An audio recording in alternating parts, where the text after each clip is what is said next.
はい、どうも皆さん、こんにちは。ゆうすけです。今日は1000時間以上日本語を教えたこの私が、いろんな人を見ててね、わかるんですよ。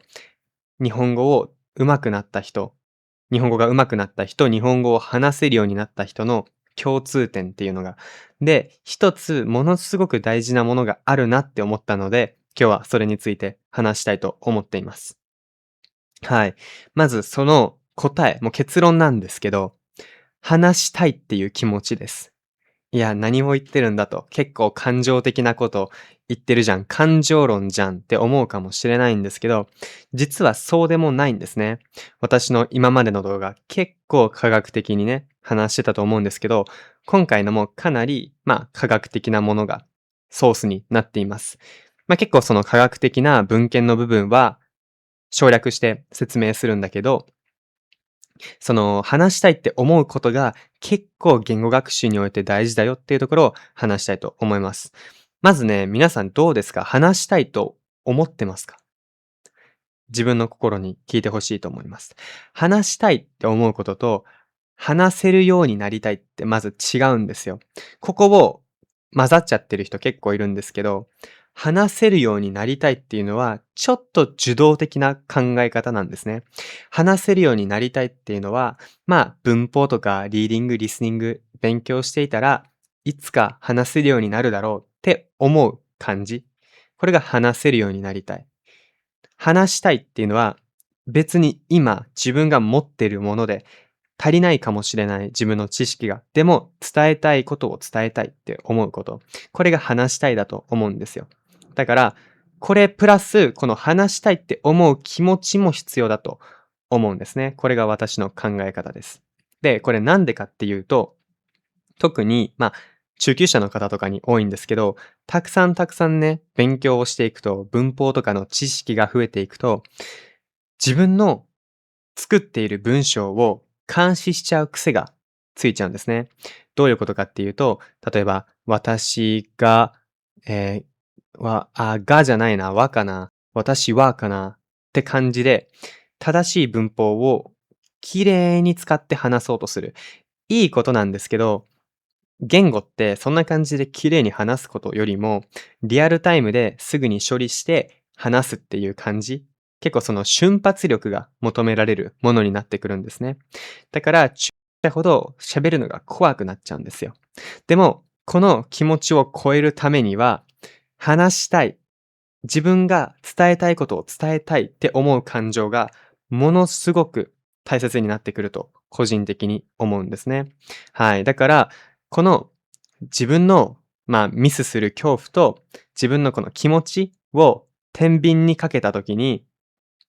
このミスよりも話したいって気持ちが上がんないといけないんですよ。はい。なので皆さん話したいっていう気持ちを持ってほしいっていうお話をね、したいと思います。まず、第二言語習得においてですね、その、コミュニケーションしようとする意思っていうのが深く関係するっていう研究がもう出ていて、それは、その実際に話す行動っていうのは、能力だけじゃなくて、自分の自信とか不安とか、相手との関係とか、自分のモチベーションとか、そして今後話そうって思う意思によって決まるって考えられてるんですね。つまり、その、話そうってする意思がないと、そもそも頭がなんか起動しないって感じ。はい。だから、日本語を話せないっていうのは、日本語力不足じゃなくて、実は話す意思、話したいっていう気持ちが、まだオンになってないだけの可能性があるっていう研究ですね。はい。で、次なんですけど、話したいってめっちゃいいことなんですよ。なんでかっていうと、話したいって思うと、たくさん話すと思うんですよ。間違ってるか合ってるかに関わらず話そうとするんですけど、そうすると、まずアウトプット量が増えるじゃないですか。アウトプット量がたくさん増える。で、アウトプットが増えると、自分の頭のね、引き出し、単語とか文法とかの引き出しを引っ張って喋る。だから、ここで知識を、思い出す練習ができるんですね。で、よく言語の学習で言われているのが、この作業がものすごく大事なんですよ。This is a quick ad. Don't have anyone to practice Japanese with? We've got the perfect lessons for you. From beginner textbook lessons to real speaking practice, we create a custom lesson that fits your level. What kind of lesson would you like? Tell us in your trial lesson. Book from the description. 喋ろうとするときに、あの単語は日本語でこれだって思い出したときに、この単語が脳にすごくいい形の記憶として、パッシブじゃなくてアクティブな単語として記憶されるんですよ。だから次リスニングするときも、その引き出した単語はすごくアクセスしやすい状態になってるから、リスニングの時にもすぐに理解できる。だから、よく私言うんですけど、別に日本語がめっちゃ話せるっていう自信がなくても、文法とか単語知ってるんだったら、文章を作る練習はしてほしいと思います。例えば、最近、because からを勉強したんだったら、because を使って文章を作ってみるからとか。で、そこで気づくんですよ。お腹が空いたから。文章作れたね。じゃあ、私は昨日病気から、文法とか見てたら、病気からじゃなくて病気だからなんだって。名詞の病気を使うときは、からをだからに変えないといけないんだとか、そういうところに気づくことができるんですよ。で、そういう知識っていうのも一つの知識なんですね。文法のちゃんとした使い方。でもこれってアウトプットして初めて気づくんですよ。例えば、皆さん料理思い出してほしいんですけど、料理ってレシピ見て頭でインプットして実際にやろうって思ったら、別にできないことないけど、でもそれって皆さんが今までたくさん料理してきて、できる人はその料理の知識があるからできるわけですよ。でも、もし今までになんか使ったことない、なんか道具だったり、やったことない手法で、なんか難しい料理作るとかだったら、わかんないじゃないですか。実際にできるかどうかが不安じゃないですか。だから実際に練習するしかないんですよ。本当に料理初心者の人は包丁を握って何回も何回も料理するしかないんですよ。そこで初めて、持ち方はこうで、切り方はこうでって気づくことができる。言語もそうなんですね。だから話せるようになりたいなって思っていつまでも待っていると、なかなかね、そのチャンスが来るのが遅くなってしまうので、話したいっていう気持ちを持って、別に壁にでもいいし、自分の中でもいいし、アウトプットしてほしいと思っています。で、次なんですけど、話したいがあると自分に足りないものに気づくっていうのがあります。これはアウトプット仮説って言うんですけど、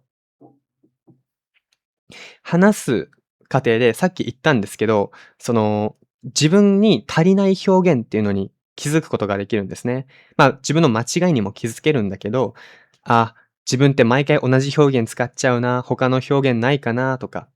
なんかちょっとこれってカジュアルすぎるな、丁寧に言ったらどうなるんだろうって調べてみたりとか、自分が本当に何を勉強しないといけないのかに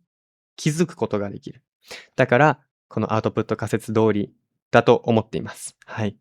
はい。で、次なんですけど、結構ね、気持ちのお話なんですけど、自己決定理論っていうのがあるんですよ。聞いたことあるかもしれないんですけど、話したいっていう気持ちは自律的なモチベーションになるんですね。ここがすごく大事で、その、話したいっていう欲求っていうのは自分の心の内側から来るものじゃないですか。こういう内側から来る動機って物事を続けるときにすごく大事なんですよ。例えば、周りにこう見られたいから頑張るってよりも自分の心が本当にそれをしたいと思うからやるみたいなのが大事です。だから、なんか、私もその英語を勉強するときに、その、めっちゃ昔はね、もう中学校の時とかは、なんか点数を取って、いい点数を取って、なんかみんなに、褒められるじゃないけど、そうなったらいいなとか、お母さんとかお父さんに認められたら嬉しいなって思って頑張ってたんだけど、それはちょっとね、話したいっていう目的とは違うし、モチベーションも維持するのが難しい。でも、途中で俺は海外に行って現地の人と深い話をする、熱い話をする、お酒を飲みながらもうすごいなんか自分の思いを伝えたいと思ってて、それで自分の考えを伝えることにフォーカスしました。自分が自分の考えを伝えるために必要な言葉、文法、そういうのを意識的にね、勉強しようとした、すごく自律的なモチベーションだったと思います。だから、ここまで英語の勉強を長く続けられることができたと思ってます。だから、このモチベーションに対してもすごくいいので、もう一度自分の気持ちを見直して話したいっていう気持ちに変えるか、実際に日本人と喋ってみたり、会話して挑戦して、なんか会話って楽しいわ、もっと話したいわって思ってほしいなって思います。はい。はい。他にもね、いろんな理由はあるんだけど、結構伝えたいことは伝えれました。本当に今回この動画の内容で言ってることはものすごく大切なものです。で、ちょっとここで宣伝なんですけど、もし話すチャンスが欲しいっていう方は、ぜひ私が今オンラインレッスン提供しているので、そこで一緒に話せたらいいなって思っています。で、最近ね、グループレッスンの方も考えていて、初級者の方向けのやつなんですけど、これはちょっと説明見てほしいんだけど、そういう初級者の人って、やっぱりまだね、長い文章をずっと話すのは難しいと思うんだけど、ただ私と一緒になんか日本語の文章を考えれるチャンスができたらいいなと思ってて、日本語を話す楽しさに気づいてほしいんですね。そのため、グループレッスンの方を始めようと思って、今、募集かけてます。初級者向けにね。なので、もし興味がある方はぜひウェブサイトから調べてみて、ぜひ予約の方してみてください。はい。今回の動画はここまでになります。ぜひね、考え方を変えて、勉強の仕方もそれでどんどん良くなってって、皆さんの理想としてる自分の日本語能力に近づいたらいいなと思ってます。今回の動画はここまでです。また次回の動画でお会いしましょう。じゃあね！